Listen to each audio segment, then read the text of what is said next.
Hello and welcome to another review here, and today I'm going to be reviewing the most recent episodes of Star Wars Rebels Season 4. I think we're like episode 12 and 13, something like that. Wolves in a Door and A World Between Worlds. I'm sorry I didn't get this out yesterday, but I was super swamped with work and everything. But we're going to do it today, and before I get into it, I have to say spoiler alert. There will be spoilers in this for this 2 episodes, so consider yourselves warned on that. And second thing is, don't be afraid to hit that subscribe button if you enjoyed this and want to see more like it in the future. And lastly, we have a Facebook page, so if you ever want to, tell me your thoughts, it's facebook.com/CCinemaReviews page. You can tell me your thoughts on that page, and we're also on Twitter at CCinemaReviews. So tell me your thoughts either on those 2 platforms or in the comment section down below. With that being said, let's get into the review. Alright, so let's start off talking about the first episode. I love that they're giving us dual episodes. Again, just amazing by you guys. Wolves and a Door. This is the first episode. It's good. It's really good at setting up the second episode, which I think with a dual episode it kind of merited. It sets it up very well. We get one of the Emperor's, one of his like slimy, one of his like understudies, I don't know what you would call him. He's just like an old dude who looks kind of like the Emperor, who's really into like the Force and Sith artifacts and things like that. He is trying to get into the temple that's on Lothal, the Jedi temple. Well, we assume it's a Jedi temple. We find out later that it's not really a Jedi temple. They talk about the 3 gods of Mortis, which is very interesting because we've never heard them referred to as gods before. The Father, the Son, and the Daughter, they are on the mural. They are on the wall, outside wall of one of the temple, and we last saw them back in Star Wars, the Clone Wars, which again Dave Filoni is trying like his hardest to resurrect and like fix the Clone Wars in Rebels. But we get that. In last episode we have the wolves gave Ezra a rock to from what, like a piece of the, I don't know if it's one of the walls, but it's like a clue to this painting on how to open it and then how to close it. So we get them, they go there. It ends up being Ezra and Sabine who go to they infiltrate. They get a couple of not scout troopers, clothes. They get their armor and everything on so they can go undercover into this base that the Empire has set up around this temple. And they pretty much infiltrate. Ezra uses the Force and he gets into the temple, which we find out is not necessarily a temple, not like anyone that we've seen so far before, but the cool thing is that he had to use the Force to get into the temple, which is really cool to me at least, because in some of the Legends books where they talk about Sith temples and temples in general, of Jedi or Sith, it's very cool because in Legends they usually have to be able to use the Force to get into the temple and to traverse through the temple, and that's pretty much what this is. Ezra has to use the Force to open the doorway to the temple, which is really cool because like the painting on the wall, it moves once he uses the Force, and it, like, you see the daughter start moving, the father moves, and then the Loth wolves start moving and they form like the doorway. He gets into it, and that's pretty much the end of the first episode. Sabine does get captured, and yeah, that's pretty much the end of the first episode, but it sets up really well for the second episode. Everything in this first episode I thought was really cool. I thought it was great setup. I thought it was good use of the temple and how the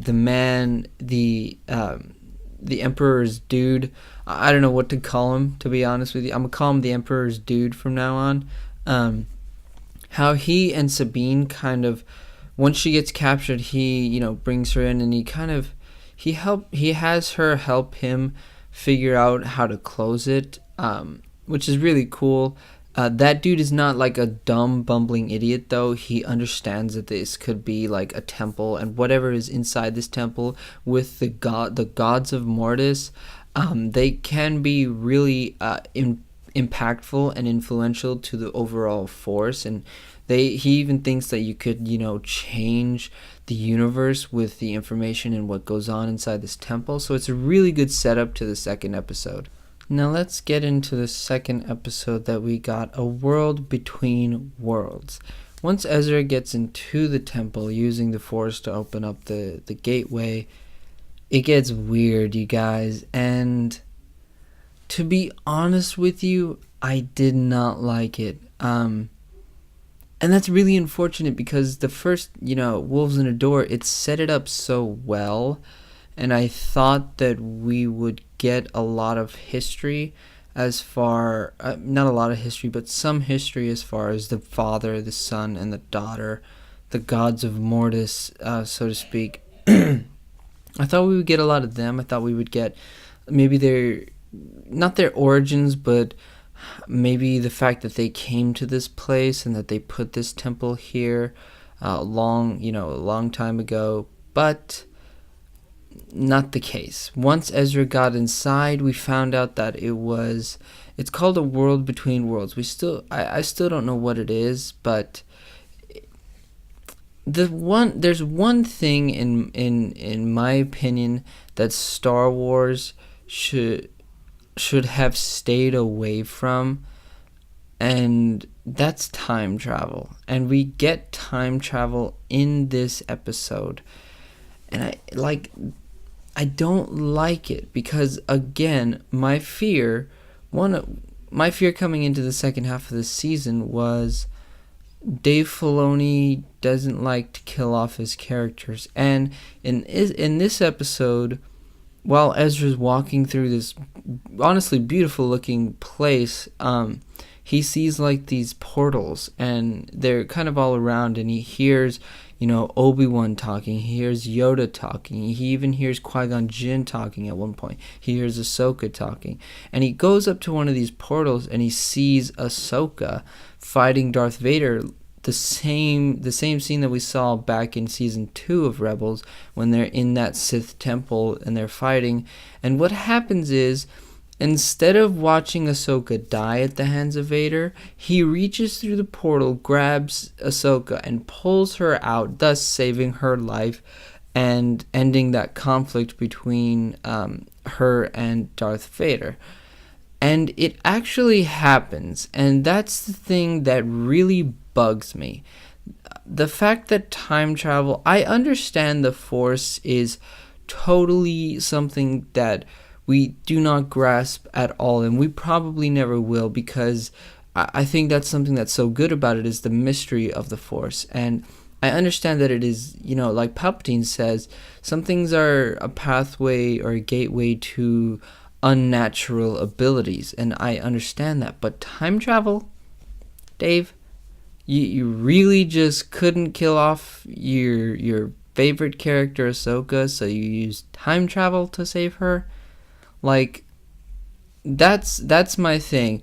There's literally been one movie in all of the movies that I've ever seen about time travel where it actually worked, and that's Back to the Future. Even in the Terminator films, it gets confusing because time travel in those films creates the paradox of, the Terminator sent back, but yet we destroyed it, but yet still it happened. So all the Terminator films, they're pretty much for nothing. Like, you look at their stories and it's always they send someone back to save John Connor, but that Terminator that they send back to save John Connor ends up, being the thing that creates the Terminators.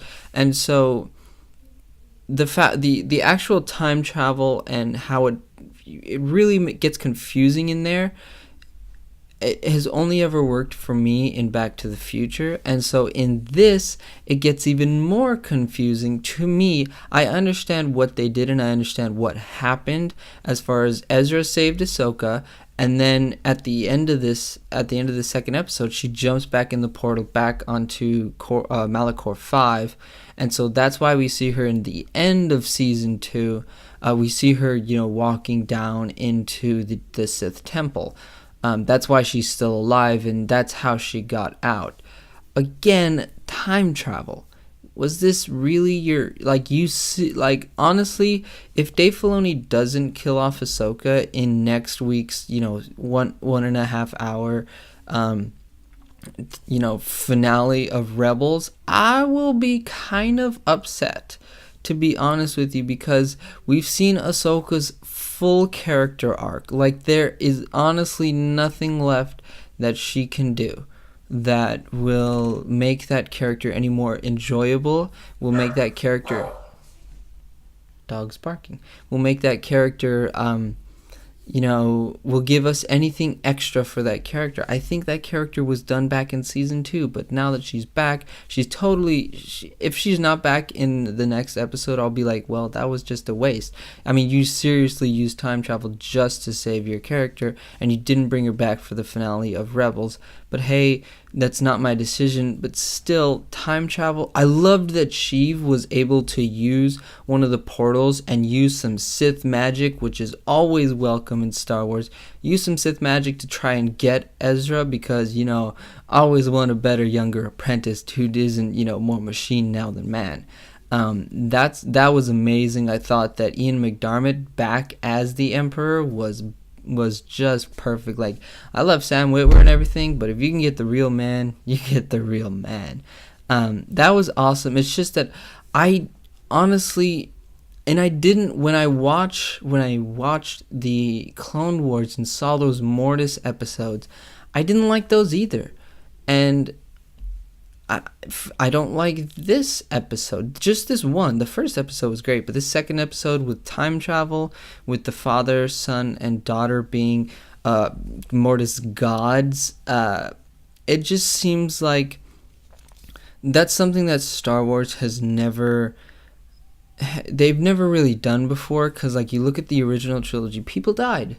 You look at the sequel trilogy, people died. Like, yes, they came back as Force ghosts, but you still felt that, like, hey, if Obi-Wan was actually alive, if Yoda had stayed alive, that they could have actually helped, as, whereas Obi-Wan's like, hey, I can't help you, Luke. So I think that, Ahsoka dying should have been part of this. If it's not part of next episode, again, I will be upset.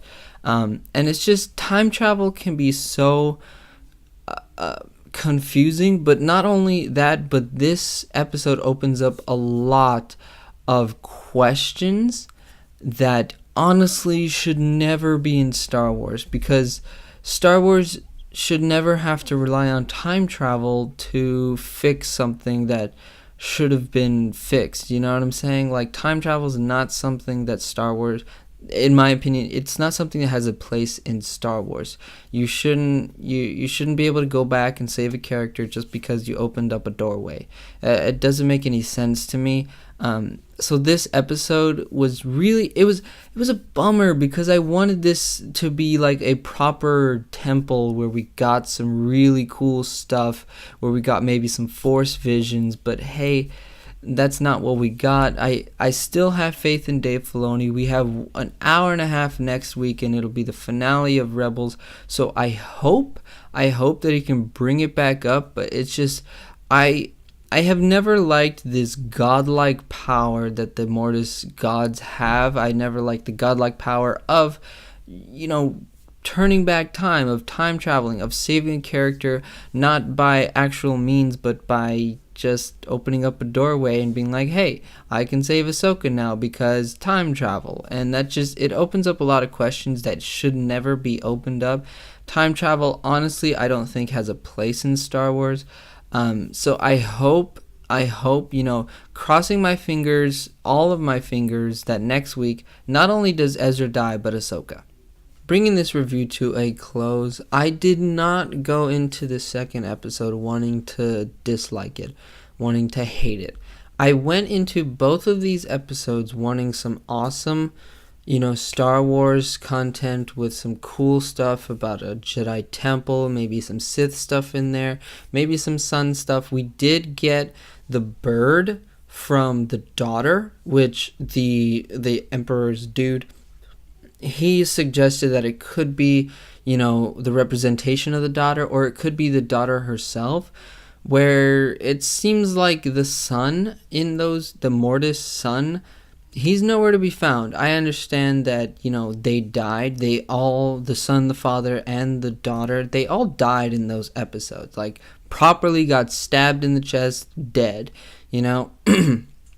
So, if the daughter could live on, if the daughter could have a representation, I do feel like the son should have a representation. I was wrong in last week's Rule of Two episode where I said maybe Sheev was not actually Sheev. Maybe he was the son, that was the representation of the son. I was wrong. I'm glad it was actually Sheev. I'm super glad we got some Sith magic in there, doing some crazy funky stuff. Again, no, I don't like the time travel, but that's just my thoughts on it. I want to know what you think about these two episodes and the last two episodes, if you haven't told me, and the next. It's like 3 episodes, 1, 2, 3. But I'm super excited for next week. I hope we can get back into the swing of things. I hope we get no more confusing time travel, crazy stuff happening in Star Wars. I'm sorry if you loved it and thought it was amazing. It's just, it's my opinion, but hey, you can have your opinion, and let's have a discussion about this in the comment section down below, or on the Facebook page, or on Twitter. I'd love to have a discussion with you about Star Wars. I'd love to have a discussion with those of you who don't agree with me. It'd be nice to hear somebody else's perspective on it. Thank you for watching this review, and may the Force be with you.